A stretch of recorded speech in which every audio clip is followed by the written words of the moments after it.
The alarm started as a soft beep. Then it became louder. Then it became a screaming wail that made Senior Monitor Vexala jump from her chair. She had been watching the sensor screens for 12 hours straight. Nothing ever happened at Sentinel-7. The monitoring station floated at the edge of explored space where the Caltheron Empire's territory ended and the empty void began. For 20 years, Vexala had sat in this chair, watching dots on screens that represented asteroids, comets, and the occasional piece of space debris. Nothing interesting. Nothing dangerous. Nothing unknown. Until now. Her six-fingered hands moved across the control panel, trying to silence the alarm. The screen in front of her showed something that should not exist. A contact, a vessel, moving faster than anything she had ever seen. "Computer, run diagnostic," she said, her voice steady despite the fear creeping up her spine. The computer's calm voice responded, all systems functioning normally. No errors detected. Vexala's throat went dry. She ran the scan again. The contact was still there, still moving, still impossible. She checked the speed reading 3 times. The vessel was traveling at 0.97 light speed. Nothing in the known galaxy could move that fast. The Empire's fastest military ships could barely reach 0.4 light speed. And that was with experimental engines that tended to explode. But speed was not the strangest part. The contact had no signature. Every vessel in the galaxy left traces. Energy emissions from engines, heat from life support systems, electromagnetic signals from navigation equipment. Every spacefaring civilization in the Empire's database had a unique fingerprint that sensors could detect and identify. This vessel had nothing. No energy type matched the Imperial databases. No heat signature matched any known propulsion system. No signals on any frequency they monitored. It was like the ship was made of ghost matter, barely existing in normal space. Vexala opened the communication channel. Sentinel-7 to unknown vessel. You are entering Caltheron Empire space. Identify yourself immediately. Silence. She tried again, broadcasting on all frequencies. Unknown vessel, this is Sentinel-7 monitoring station. Please respond and transmit your identification codes. Still nothing. Her hands trembled as she reached for the emergency communication button. She had never used it before. In 20 years, there had never been an emergency worth reporting to Imperial Command. This is Sentinel-7, she said when the channel opened. I need to speak with someone in Fleet Command immediately. The face that appeared on her screen belonged to a young officer who looked bored. Sentinel-7, this channel is for actual emergencies only. If you have a maintenance issue, I have detected an unknown vessel, Vexala interrupted. It is traveling at near light speed with no identifiable signature and is not responding to hails. The officer's bored expression changed to something like amusement. Senior Monitor, your sensors are probably malfunctioning. Run a full diagnostic and... I already ran diagnostics twice, Vexala said, her patience wearing thin. All systems are functioning normally. The contact is real. The officer sighed. Fine, send me your sensor data and I will have someone look at it. Vexala transmitted the data and waited. She watched the contact on her screen. It had not changed course. It had not slowed down. It was heading directly toward the Empire's core worlds like an arrow flying toward a target. 10 minutes later, her communication panel lit up again. This time, the face on the screen belonged to someone much more senior. Commander Zeltok, if she remembered correctly. He did not look amused. Sentinel-7, we need you to confirm your readings, he said. 2 other monitoring stations are now reporting the same contact. Vexala felt her stomach drop. 2 others? Which ones? Sentinel-4 and Sentinel-9. The object is moving through our sensor network at incredible speed. We are tracking it on multiple stations now. Then you believe me, Vexala said. We believe something is out there. Commander Zeltok replied, but we do not know what it is. Keep monitoring and report any changes immediately. The communication ended. Vexala turned back to her screens and began recording everything. If this was going to be a historical moment, she wanted accurate records. 3 hours later, the situation had escalated beyond anything Vexala could have imagined. Fleet Admiral Theron himself was now involved. His image appeared on screens across the monitoring network, addressing all stations simultaneously. Vexala had never seen the Admiral before. He was an imposing figure with silver scales covering his face and military decorations covering his uniform. He had commanded fleets in 3 wars and never lost a battle. "All monitoring stations, this is Fleet Admiral Theron," he said. His voice was deep and confident. "We are now tracking an unidentified vessel entering our territory. This vessel has ignored all attempts at communication and shows no signs of slowing down. I am mobilizing the 3rd Border Legion to intercept. All stations maintain constant surveillance and report directly to me with any changes." The transmission ended. Vexala watched her screen and saw new contacts appearing. Imperial warships were launching from nearby military bases. Within an hour, there were dozens of military vessels converging on projected intercept points. She calculated the unknown vessel's trajectory. At its current speed and heading, it would reach the Empire's core worlds in 14 standard cycles. 14 days. For the first time in 10,000 years, something was approaching the heart of the Caltheron Empire without permission, without identification, and without fear. In the Imperial Palace on Caltherox Prime, Chancellor Morn sat in an emergency council meeting.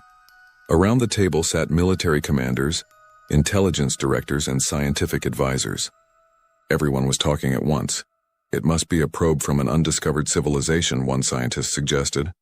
"Or a weapon," a military commander countered. "An attack could be imminent. We should destroy it before it gets closer," another commander said.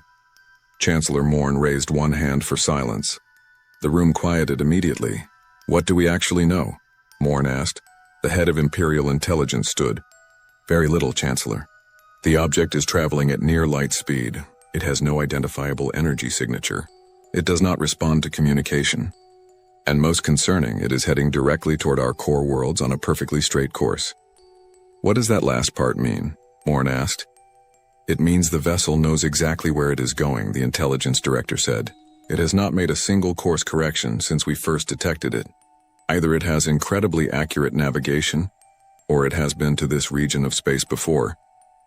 "That is impossible," Fleet Admiral Theron said. "We have cataloged every spacefaring species in this sector for the past 10,000 years. There is nothing we do not know about." "Apparently, Admiral, there is something we do not know about," Morn replied quietly. The Chancellor stood and walked to a large window overlooking the capital city. Billions of beings lived on this world alone, trillions more across the Empire's thousands of planets. They all believed the Empire was invincible. They all believed the Empire knew everything worth knowing about the galaxy. That belief was about to be tested. "Admiral Theron," Morn said without turning around, "deploy your fleet, but do not fire unless fired upon. If this is first contact with a new civilization, I will not have it said that the Caltheron Empire shot first." "And if they are hostile?" Theron asked. "Then defend the Empire," Morn said. "But do not start a war out of fear of the unknown." Back on Sentinel-7, Vexala continued her watch. The unknown vessel maintained its impossible speed and perfect course. It was now less than 13 cycles from the core worlds. She wondered who they were, where they came from, what they wanted. Most of all, she wondered why they were not afraid of the most powerful empire in the known galaxy. The Imperial archives were cold and dusty. Ambassador Kael'thos walked through rows of data crystals that had not been touched in centuries. Most of them contained information about first contact protocols from thousands of years ago, back when the Empire was still discovering new civilizations instead of ruling them all. Kael'thos had been an ambassador for 40 years. In that time, he had negotiated trade agreements, settled border disputes, and welcomed 3 newly spacefaring species into the Empire's fold. But he had never conducted actual first contact with a completely unknown civilization. Nobody had, not for millennia. Found something, called Dr. Silren from across the archive room. The xenoarchaeologist was younger than Kael'thos, but had a reputation for finding answers in forgotten places. Kael'thos walked over to where Silren stood, holding an ancient data crystal up to the light.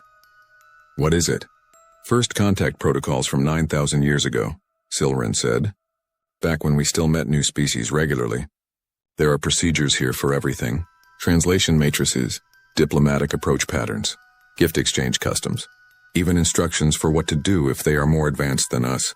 "And are they useful now?" Kael'thos asked. Silren set the crystal down carefully. "Maybe, but there is something else here. Something strange." She activated a holographic display.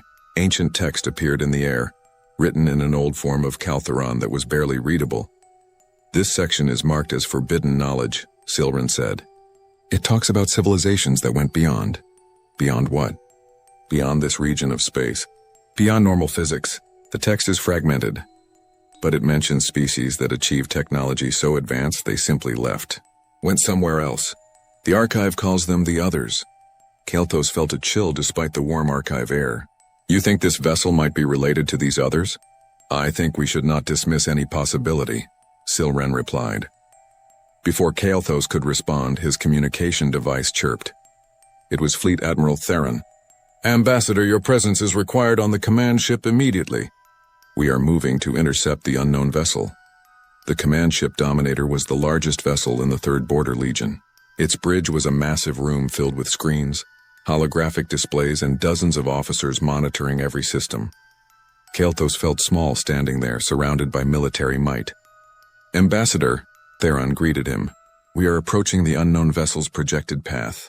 We will attempt to intercept in 6 hours. What do you expect to happen? Kael'thas asked. I expect them to stop when they see my fleet, Theron said confidently. We have 847 warships deployed in a blockade formation. No sane commander would try to pass through that. And if they are not sane? Kael'thas asked quietly. Theron did not answer. Kael'thas spent the next 6 hours preparing. He had a team of linguists ready with translation matrices that could handle 10,000 languages. He had cultural advisors who had studied every known civilization's customs.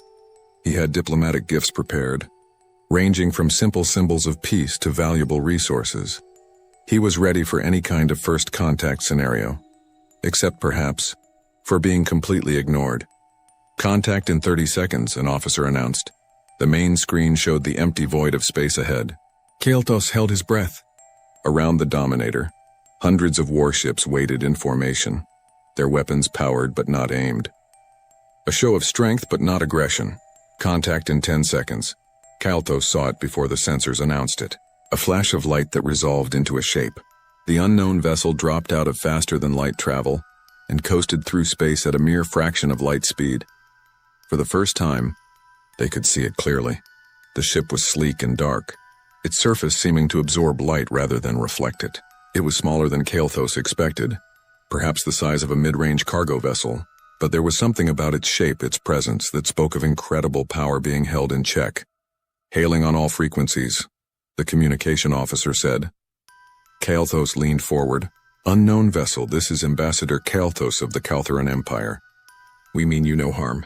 Please identify yourself so we may speak peacefully. Silence. They tried every frequency, every communication method in the database. Radio waves, laser signals, quantum entanglement messaging, even ancient methods like light pulse patterns.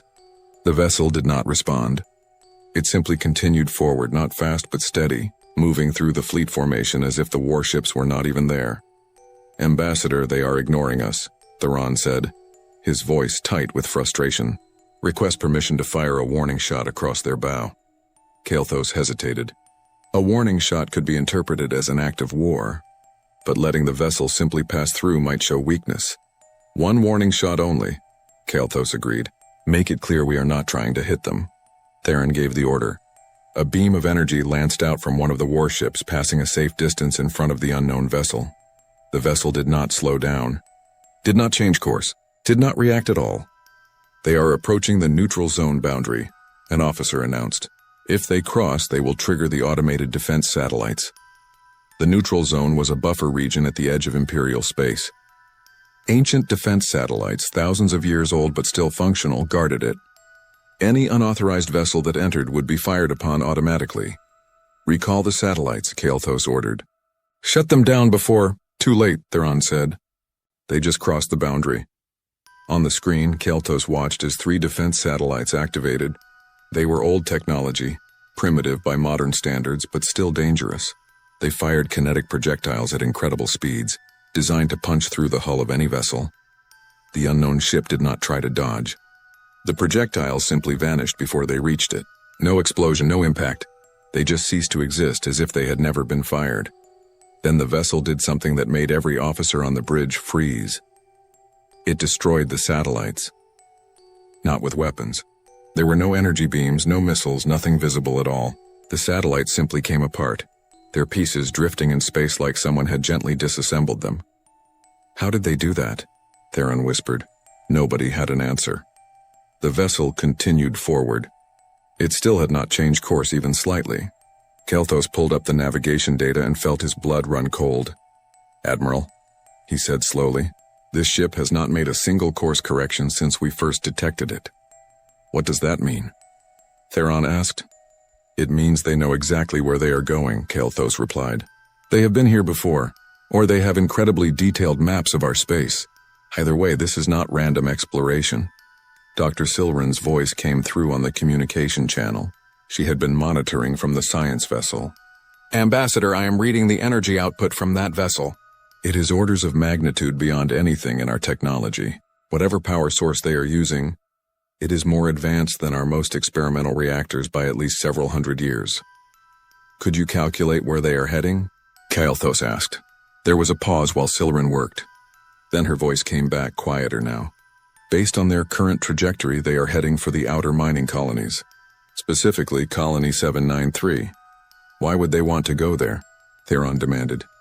"There is nothing at that colony except mining operations and worker housing." "I do not know," Silrin admitted. "But they clearly have a specific destination in mind." Kelthos made a decision. "Admiral, have your fleet follow at a safe distance. Do not engage unless they show hostile intent. I want to see what they do when they reach the colony."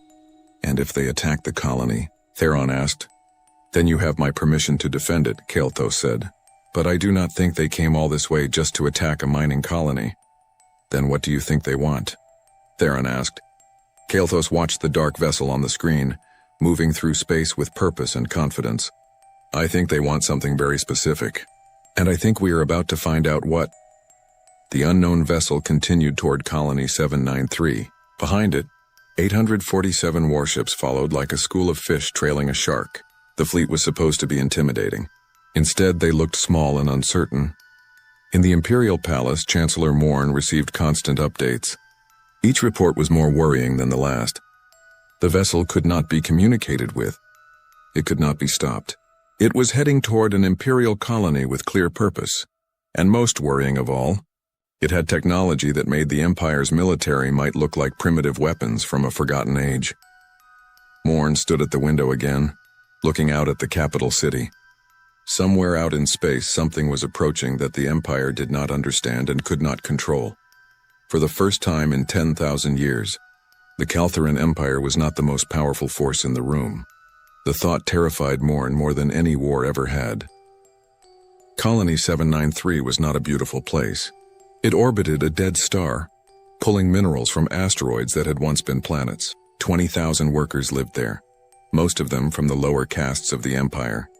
They worked long shifts in the mines, processing ore that would be sent to the core worlds to build ships and stations. Governor Ralseth received the emergency transmission with disbelief. An unknown vessel was approaching his colony. The entire 3rd Border Legion was following it. Fleet Admiral Theron himself was requesting that the colony prepare for possible evacuation. "This must be a drill," Ralseth said to his aide. "Nobody attacks mining colonies. There is nothing here worth attacking." "The Admiral seemed quite serious, Governor," the aide replied nervously. Ralseth looked out the window of his office at the ugly industrial landscape below. "Fine, send out an alert. Tell people to stay calm but be ready to move to emergency shelters if needed." 2 hours later, the unknown vessel arrived. It came out of faster-than-light travel and stopped, just stopped, hovering in space above the colony like it was examining something. The 847 warships of the 3rd Border Legion spread out around it, weapons powered and ready. On the bridge of the Dominator, Admiral Theron watched the vessel with growing frustration. "It has been sitting there for 10 minutes, he said. "Not moving, not communicating, just sitting." Ambassador Kelthos was equally puzzled. "Maybe they are scanning the colony." "Scanning for what?" Theron demanded. Before anyone could answer, the communication systems across every ship in the fleet suddenly activated. Not with a voice transmission, with data, pure data, flooding into their systems faster than the computers could process. "What is happening?" Theron shouted over the alarms. "They are transmitting something," the communication officer said, hands flying over controls. "It is overwhelming our systems." Wait, the computers are translating it automatically. Translating from what language? Kalthos asked. I do not know, the officer admitted. The translation matrices are not recognizing the base language, but they are still producing output. It is like the transmission is telling our computers how to understand it.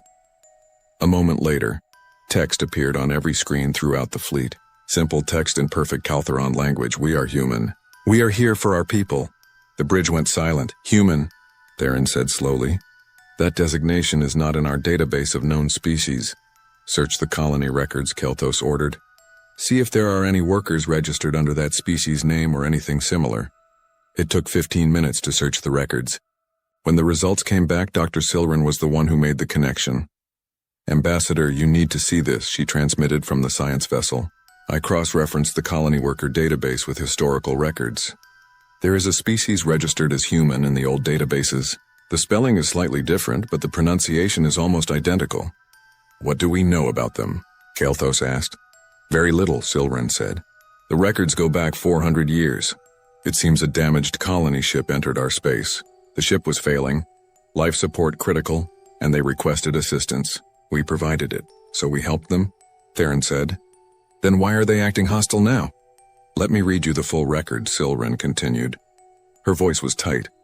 The damaged ship contained approximately 3,000 individuals. They were brought to various colonies and integrated into the workforce. Their ship was scrapped for materials. There is no record of them ever leaving or requesting to return home. Understanding dawned on Kalthos like cold water. We did not rescue them. We absorbed them. We took their ship and scattered them across our colonies as workers. They were going to die if we did nothing. Theron protested. We saved their lives. And then we made them work in our mines for 400 years, Kalthos replied quietly. On the screen, the unknown vessel began to move. Not toward the fleet, toward the colony. It descended through the atmosphere with impossible grace, landing in the main worker district. Governor Ralseth, what is happening down there? Theron demanded over the communication channel. The governor's voice came back, confused and frightened. The vessel landed in Sector 9. It is just sitting there. No one has come out. But something strange is happening. What kind of strange? Kalthos asked. Workers are moving toward it, Ralseth said. Hundreds of them. They are just walking toward the vessel like they are being called. Stop them, Theron ordered. We are trying, Ralseth replied. But they are not listening to orders. It is like they are in a trance.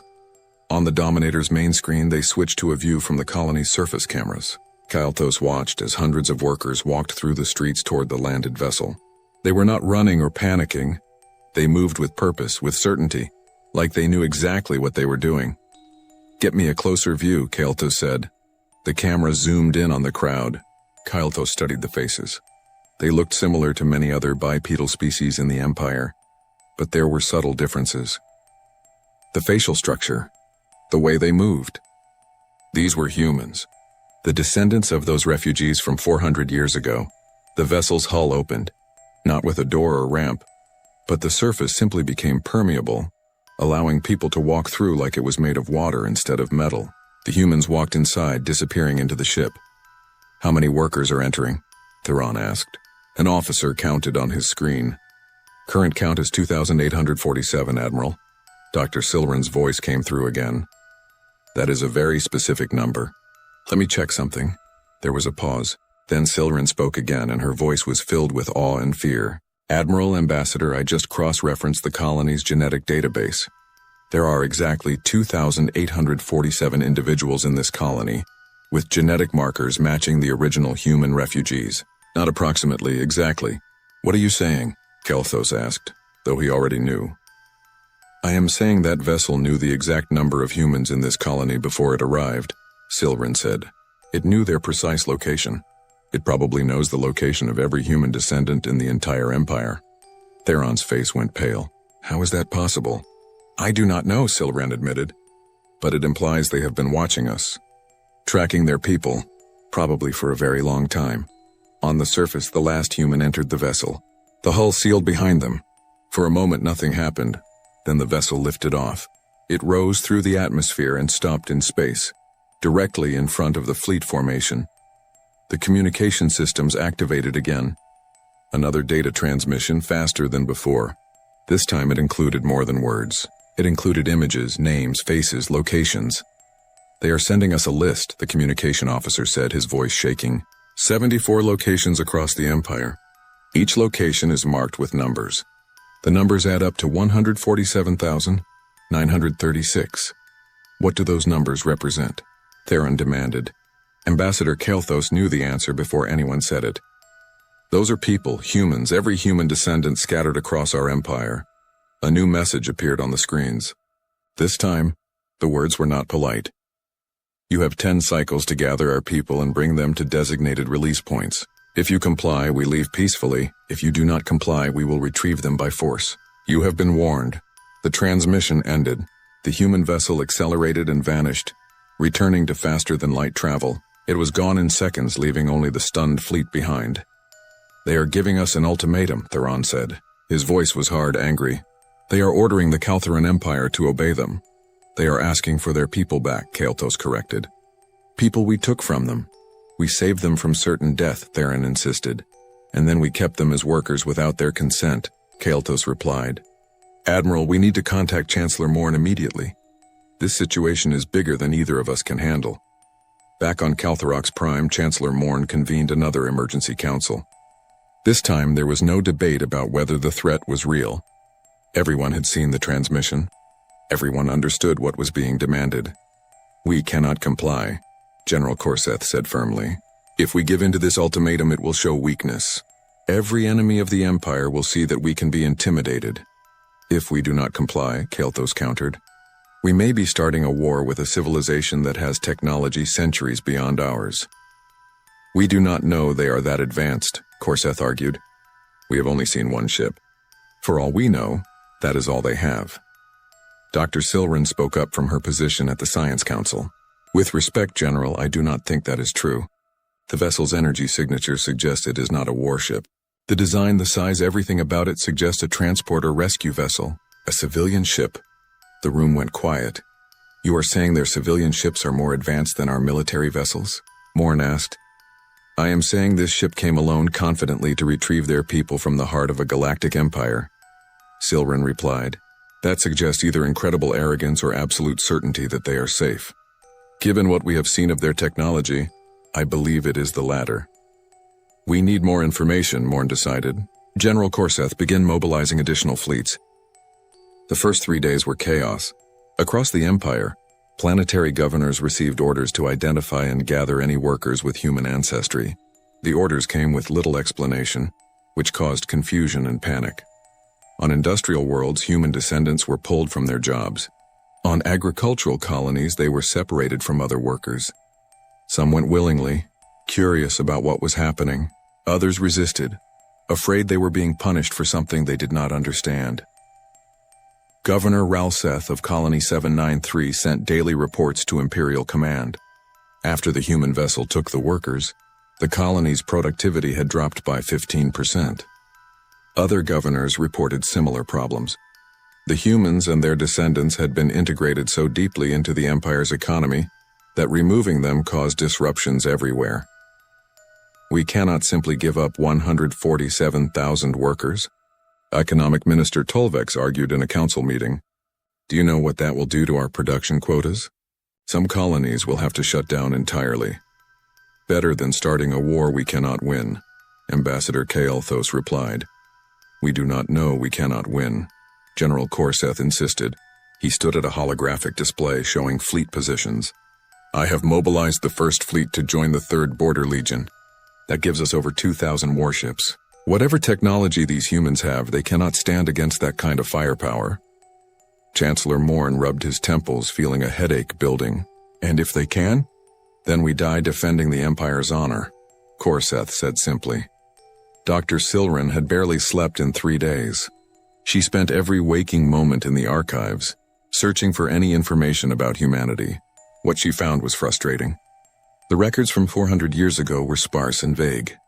The human colony ship had been damaged badly. The refugees had been grateful for rescue. That was all the official record said.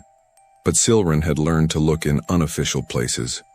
Old personal journals, maintenance logs, even entertainment broadcasts from that time period. Slowly, a different picture emerged. She found a journal entry from a cargo ship captain who had been part of the rescue operation. The captain described the human colony ship as primitive but functional. The humans had been traveling for generations, seeking a new home. Their ship was old and worn, but it had not been failing when they entered Caltheron space. It had been attacked. Attacked by what? Silren muttered to herself, reading further. The captain did not specify, but he mentioned that the human ship's weapon systems had been destroyed, their engines damaged, their life support barely functioning. Another entry, this one from a medical officer who had examined the refugees. They are remarkably adaptable, strong for their size. They seem to have an unusual resistance to various environmental stresses. One of them told me their species originated on a high-gravity world, which would explain their physical resilience. Silren kept searching. She found census records showing where the humans had been sent. Mining colonies, mostly. A few agricultural worlds. Places that needed manual labor. Over 400 years, they had integrated into the Empire's lower castes. They had families, children, grandchildren. By now, most of them probably did not even remember they were originally from somewhere else. But someone remembered. Someone had been keeping track. On the 6th day, Silren found something that made her blood run cold. It was buried deep in a restricted archive, marked as classified by authority of the Imperial Science Council. The file was labeled Precursor Species Database, restricted access only. She should not have had access. But in the chaos of the current crisis, security protocols had been relaxed. She opened the file. Inside were references to dozens of species that had once lived in this region of space. Not recently. Tens of thousands of years ago. The database called them precursor species. Civilizations that had achieved advanced technology, and then simply left. Disappeared from the known galaxy. One entry caught her eye. The species designation was corrupted in the database, but the description was clear. Bipedal. Bilateral symmetry. High adaptability. Originated from a high-gravity world in the inner systems. Last confirmed sighting approximately 50,000 years ago. Believed to have achieved post-physical technology and departed for regions unknown. The physical description matched humans perfectly. Silren transmitted her findings to Ambassador Kael'thas immediately. Are you saying humans are one of these precursor species? Kael'thas asked, his voice tight with tension. I am saying humans were here before we were, Silren replied. They achieved technology we cannot even imagine and left. They went somewhere else, somewhere beyond. And now they are back, Kael'thas said slowly. Now they are back, Silren confirmed. And we accidentally enslaved their descendants. On the 8th day, Chancellor Morn made a decision. Sort of. We will gather the humans as requested, Morn announced in a council meeting, but we will not simply hand them over. What do you mean? Kael'thas asked. I mean we will bring them to a designated location, but we will also have every available military asset in position, Morn explained.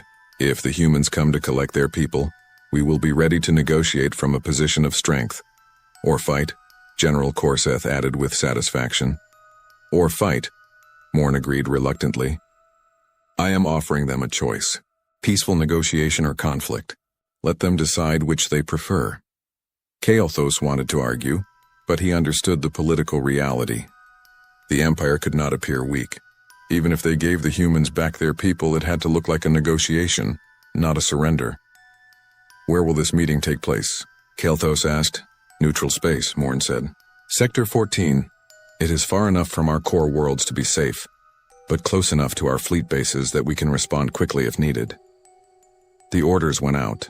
All humans and their descendants were to be transported to collection points, then moved to Sector 14. The process was not gentle.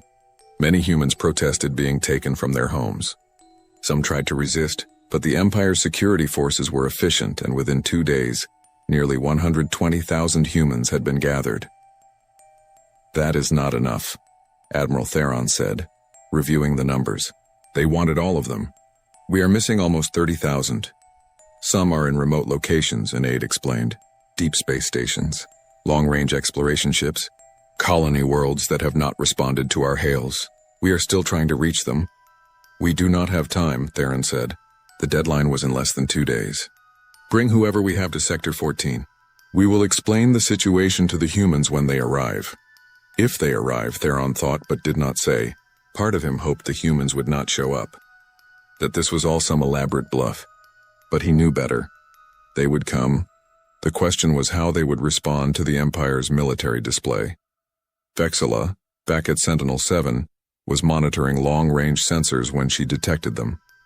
4 contacts this time, coming from the same direction as before. Moving at the same impossible speeds, multiple contacts detected, she reported to Fleet Command. 4 vessels on approach vector to Sector 14. Estimated arrival time 3 hours. In Sector 14, the trap was set.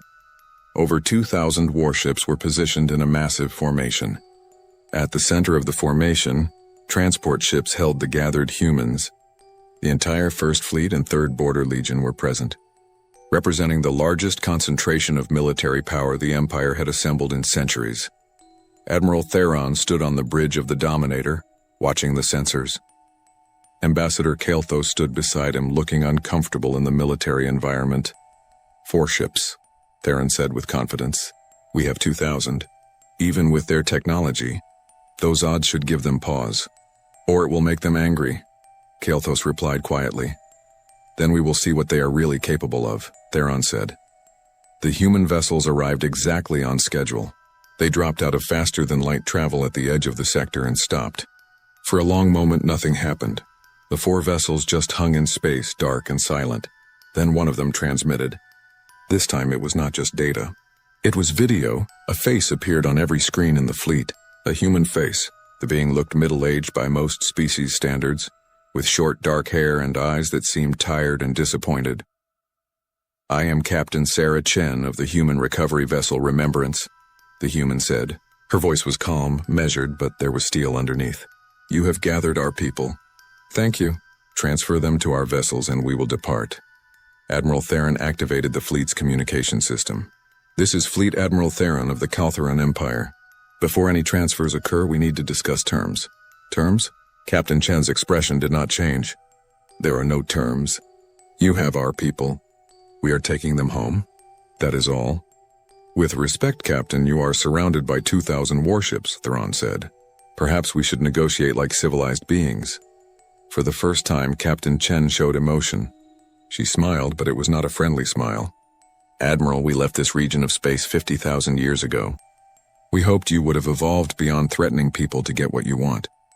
Clearly you have not. You dare, Theron began, but Chen cut him off. We dare many things, Admiral. We crossed the galaxy. We transcended the physical limitations of normal space. Begin the transfer, Admiral Theron said quietly. His voice carried defeat, Admiral. General Corseth's face appeared on a communication screen from one of the other command ships. We cannot simply surrender. The Empire's honor is irrelevant if we are all dead, Theron interrupted. Begin the transfer. That is an order. The transport ships opened their docking bays. Small shuttles began moving between the Imperial vessels and the human ships, carrying their precious cargo of confused and frightened people. Kael'thas watched the transfer on the monitors. He saw human faces looking out from the shuttle windows. Some looked happy. Some looked scared. Most just looked confused. These were people who had been born in the Empire. Their parents and grandparents had been born in the Empire. Many of them probably thought of themselves as Imperial citizens, not humans. Now they were going home to a place they had never seen. It will take hours to transfer everyone, an officer reported. We have nearly 120,000 individuals to move. How many did they ask for? Theron asked. 147,000, the officer replied. Theron closed his eyes. They were short. Nearly 30,000 people were still scattered across the Empire, too far away to retrieve in time. Inform Captain Chen that we could not locate everyone, Theron said. Some are in remote locations that we could not reach before the deadline. Captain Chen's voice came through the speakers. She did not sound sympathetic. We know where they are, Admiral. Every single one of them. We have been tracking them for quite some time. Then you know we tried to comply, Theron said. You tried to set a trap, Chen corrected. But yes, you are transferring those you gathered. That is something. The transfer continued in tense silence. Hours passed. The Imperial fleet stayed in formation, weapons powered but not aimed. The human vessels waited patiently, their own weapon systems never even activating. They did not need weapons to be threatening. Finally, the last shuttle completed its journey. Nearly 120,000 humans had been transferred to the recovery vessels. All available individuals have been transferred, Admiral Theron reported. Confirmed, Captain Chen replied. Now we will collect the rest. What do you mean? Theron asked, though he feared he knew. We told you, Admiral. We know where they are. Every station, every colony, every deep space exploration vessel that has humans aboard. We are going to collect them. You may either cooperate or watch. Your choice. Before Theron could respond, the human fleet split up. Groups of vessels departed in different directions, moving faster than anything in the Imperial fleet could follow. They spread across the sector like seeds in the wind, heading for specific destinations with perfect knowledge of where to go. They have complete intelligence on our territory, General Corseth said, his voice filled with horror. They know the location of every military installation, every colony, every ship in our fleet. They have been watching us, Kael'thas said, probably for a very long time. We took their people 400 years ago. They have been monitoring them ever since. Over the next 3 days, reports came in from across the Empire. Human vessels appeared at remote stations and colonies. They did not attack. They did not threaten. They simply arrived, collected any humans present, and left. Imperial forces that tried to interfere found their weapon systems disabled without any visible attack. Ships that moved to intercept found themselves unable to navigate properly, as if space itself was pushing them away. The humans did not fight. They did not need to. On the 4th day after the confrontation in Sector 14, all human vessels converged at a single point in neutral space. Admiral Theron, following orders from Chancellor Morn, took the Dominator to that location with a small escort fleet. This time, Captain Chen agreed to a face-to-face meeting. The meeting took place on a neutral shuttle halfway between the fleets. Admiral Theron, Ambassador Kael'thas, and Dr. Silren represented the Empire. Captain Chen came alone. She looked different in person, smaller than Theron expected. Humans were not an impressive species physically, but there was something in her eyes that made Theron want to look away. Authority, power, the confidence of someone who knew exactly what they were capable of. Thank you for meeting with us, Kael'thas began, trying to be diplomatic.